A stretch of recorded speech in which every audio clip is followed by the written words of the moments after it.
The White House tackles AI, and a watchdog report reveals tensions in a new jet development. All of that and more today, May 25th, 2023.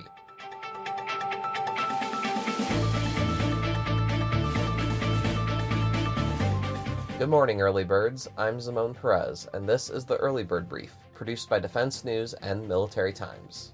First up, the White House announced new efforts to guide federally backed research on artificial intelligence. This comes as the Biden administration looks to get a firmer grip on the risks and opportunities of AI, and this is all as such technology rapidly evolves. The administration announced a tweak to the United States Strategic Plan on artificial intelligence research. The strategic plan was last updated in 2019 to add greater emphasis on international collaboration with allies.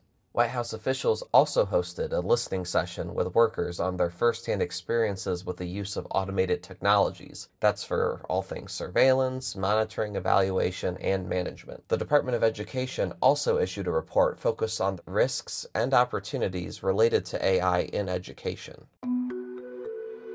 Here's why it matters. You may be familiar with AI because of tools like the chatbot ChatGPT. Those have sparked a surge of commercial investment in other AI tools that can write convincingly human-like texts, images, music, and computer code. The ease of how AI technology can be used to mimic humans has also propelled governments around the world to consider how it could take away jobs and spread disinformation.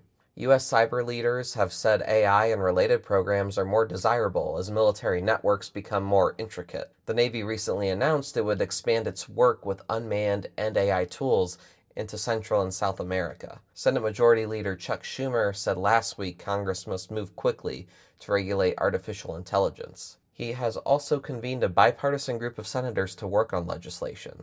The administration's latest efforts come after Vice President Kamala Harris met with the heads of Google, Microsoft, ChatGPT creator OpenAI, and Anthropic earlier this month. The administration also previously announced an investment of $140 million to establish 7 new AI research institutes. The White House Office of Science and Technology Policy issued a new request for public input on national priorities, quote, for mitigating AI risks, and using the new tech to improve the lives of people while protecting their rights and safety. Another important story. Veterans will see a cost of living boost in their benefits next year. House lawmakers finalized plans to guarantee the increase this week.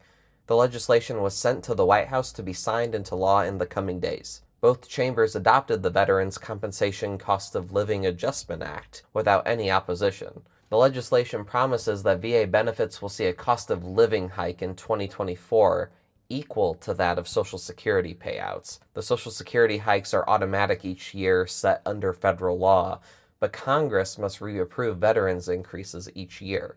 It's a non-controversial annual procedure for Congress, but it needs to be finished before the end of the year, so veteran benefits can keep pace with inflation. The Social Security cost of living increase in January was 8.7%. That is the highest in 40 years.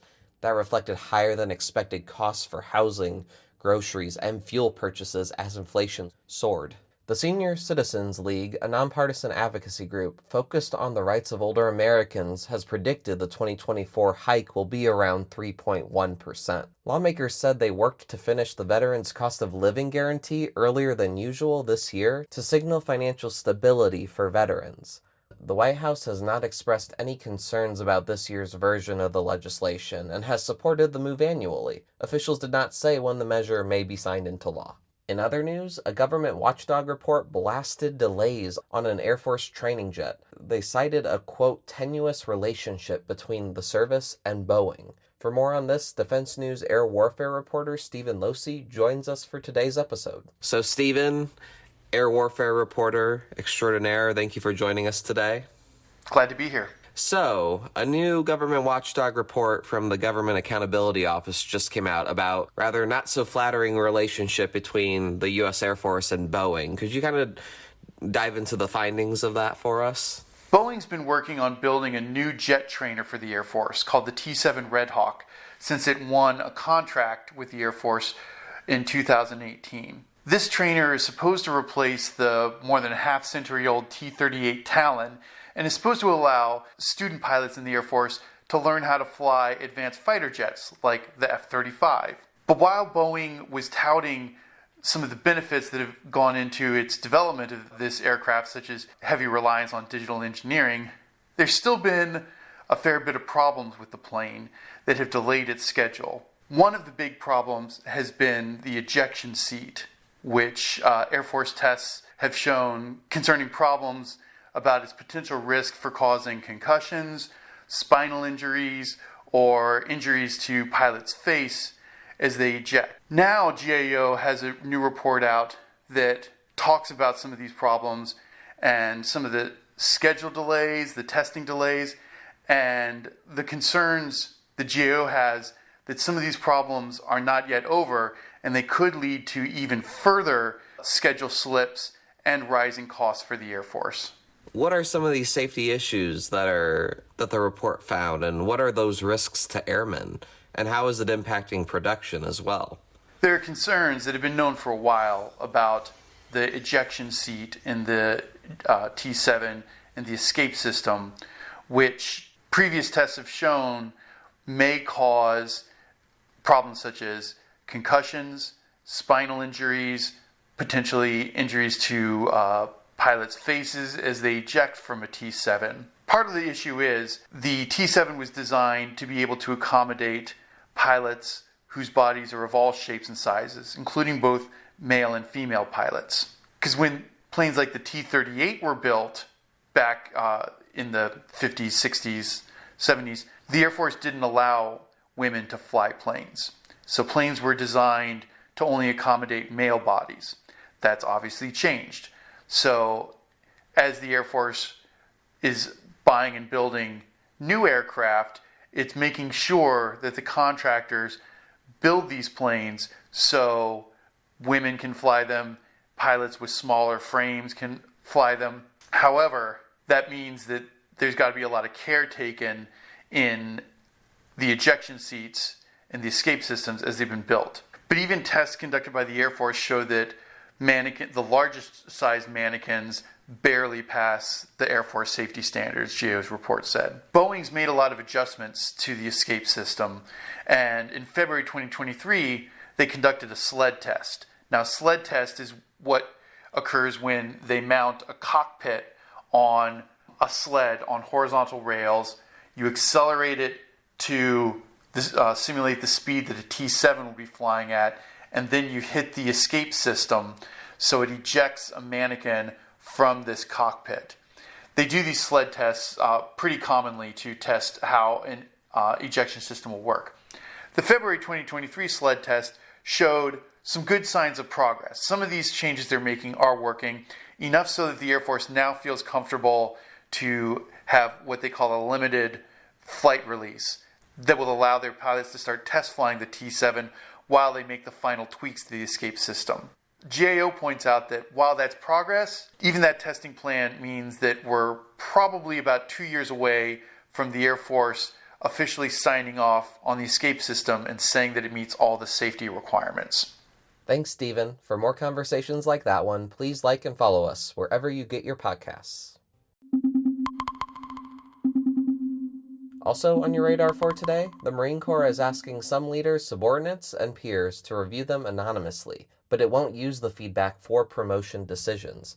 The Marine Corps initially said 360-degree reviews were an evaluative tool that could help identify toxic leaders and prevent them from getting promoted.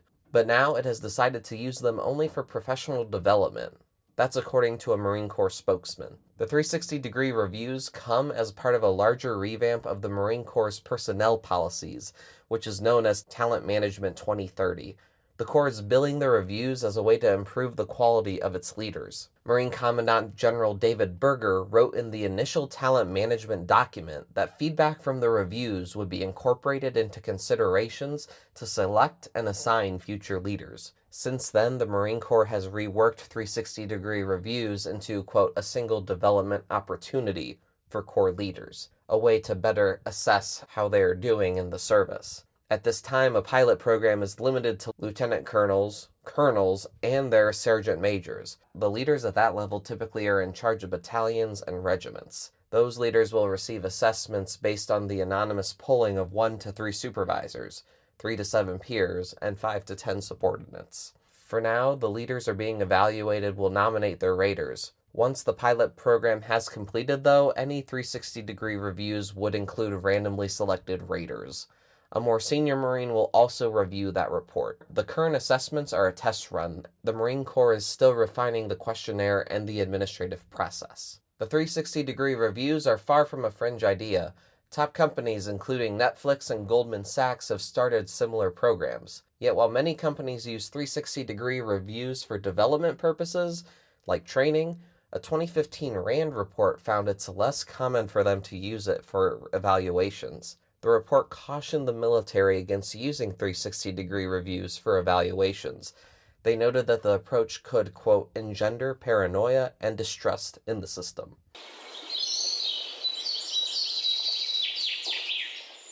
And now, here are some other stories we're hearing chirps about. Our team at C4ISRnet is reporting that Northrop Grumman said its design for the next generation missile warning satellites passed a key Space Force review. The Associated Press is reporting that the aircraft carrier Gerald R. Ford arrived in Norway, a NATO country, and will participate in drills with Norwegian armed forces. The AP is also reporting that the leader of the Russian private army, Wagner Group, says he lost more than 20,000 of his men in the battle for Bakhmut. And the AP is reporting that the U.S. support for Washington's military deliveries to Ukraine has faded a little. About half of the people in the U.S. support the Pentagon's supply of weapons for the country as it defends itself against a Russian invasion.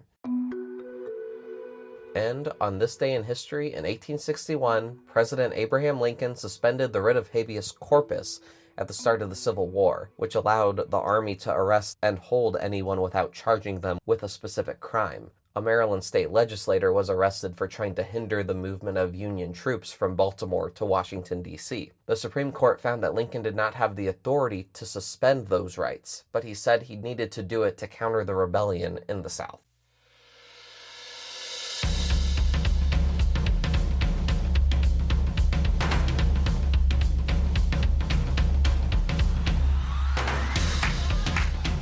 That's it for us this morning. To get more top stories and breaking news, go to defensenews.com/EBB to subscribe to the Early Bird Brief newsletter. If you liked what you heard, give us a like wherever you get your podcasts, and be sure to follow us on social media @defense_news and @military_times. Also, please rate us and be sure to leave a comment. Today's Early Bird Brief is hosted by me, Zamone Z. Perez. Today's episode features stories by Leo Shane III, Stephen Losi, and Irene Lowenson. Have a great day.